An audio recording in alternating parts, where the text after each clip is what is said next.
Nous sommes heureux de nous rassembler pour ce pardon de Sainte-Barbe dans ce cadre merveilleux, venant de tout l'ensemble paroissial, venant de 12 horizons. Et nous accueillerons ce matin le Père Christophe Kelbert, missionnaire à Taïwan, qui donnera l'homélie. Je suis là vraiment émerveillé et reconnaissant à la Vierge Marie et à Sainte-Barbe. Puisque moi-même j'ai vécu une aventure en mer qui a failli me coûter la vie juste devant cette chapelle. Et je peux vous dire une chose, c'est que la Vierge et Sainte-Barbe, les saints que Dieu nous envoie, sont là pour veiller sur nous. Il suffit de tourner notre cœur vers les saints du ciel et vers la Vierge Marie, de lui adresser notre prière pour recevoir la paix qui envahit notre cœur et notre corps et qui nous amène à rencontrer Dieu, que ce soit aujourd'hui ou demain. La Sainte Barbe est un exemple de tous les saints et les saintes de la Bible. Ce que Dieu a choisi, c'est ce qui est le plus petit, le plus faible aux yeux humains. Cette Sainte Barbe, Barbara, à Beyrouth, dans une civilisation païenne, à l'occupation romaine, avec très peu de chrétiens, et le peu de chrétiens étaient persécutés, cette jeune fille a choisi Dieu comme phare de sa vie. Elle a été baptisée et tout de suite persécutée par sa famille, persécutée par les Romains, mais elle n'a jamais renié sa foi. Elle était toute petite, toute faible, persécutée, battue, et elle est décédée, et elle est devenue une sainte, et une sainte qui éclaire, qui protège toutes les personnes qui ont un travail difficile et dangereux, comme les pompiers, les miniers, les faiseurs de tunnels et certainement aussi les marins. Cette chapelle dédiée à Sainte Barbe a une longue histoire. Certainement avant que Roscoff ait ses phares pour éclairer les marins, cette chapelle existait déjà. Elle est peinte en blanc pour que les marins la voient de loin. Et chaque fois que les marins quittaient ce port pour aller vers les terres inconnues ou les mers dangereuses, ils saluaient la Vierge et Sainte Barbe. Les jeunes moscovites qui sont allés en Angleterre pendant des années vendre les oignons m'appelaient. Ils sont passés ici aussi avec leur bateau et ils saluaient la Vierge et aussi Sainte Barbe. Ma mission à Taïwan depuis 26 ans me fait comprendre une chose, et au moins cet évangile aujourd'hui, le semeur est semé, il a semé.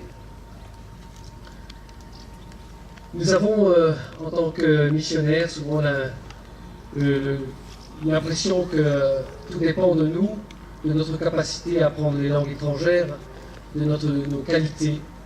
Et en fait, plus ça va dans notre apostolat parmi d'autres religions qui sont des religions qui ont une importance en Orient et une sagesse souvent qui nous dépasse.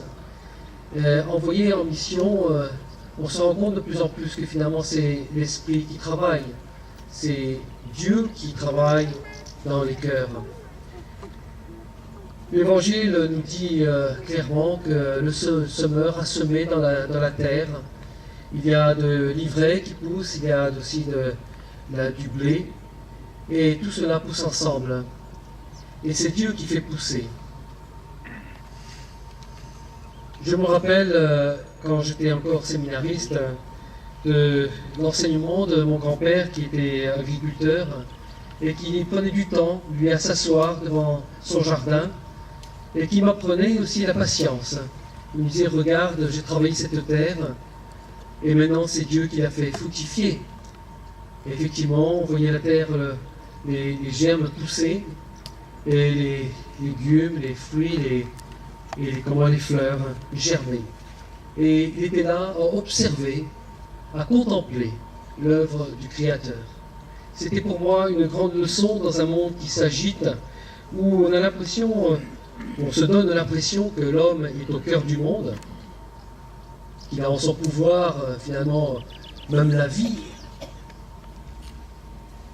Dans ce monde qui s'agite, il est bon de s'asseoir et de se contempler soi-même en disant « Nous sommes simplement des ouvriers dans les mains de Dieu.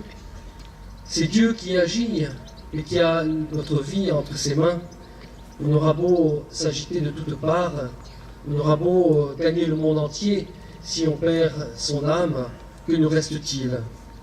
C'est un peu ce que je ressens en revenant en Bretagne, après ces années de mission, dans les pays orientaux qui sont des pays religieux avant tout, de revenir en France, le cœur blessé de constater le manque finalement de sagesse de générations qui non seulement oublient, mais ont fermé leurs oreilles et leur cœur à la parole de l'Évangile.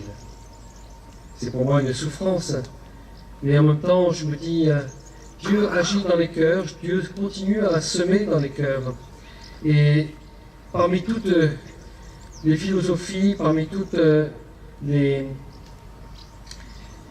que l'on entend autour de nous, seule la parole de l'Évangile est une parole effective, une parole qui est vraie, véridique. Celui qui écoute et la met en pratique constate en lui-même, dans son cœur et dans sa vie, des changements radicaux qui font que la paix et la joie s'installent dans notre cœur. Seul l'Évangile est capable de nous donner cette joie en abondance et cette paix profonde, car elle vient de Dieu.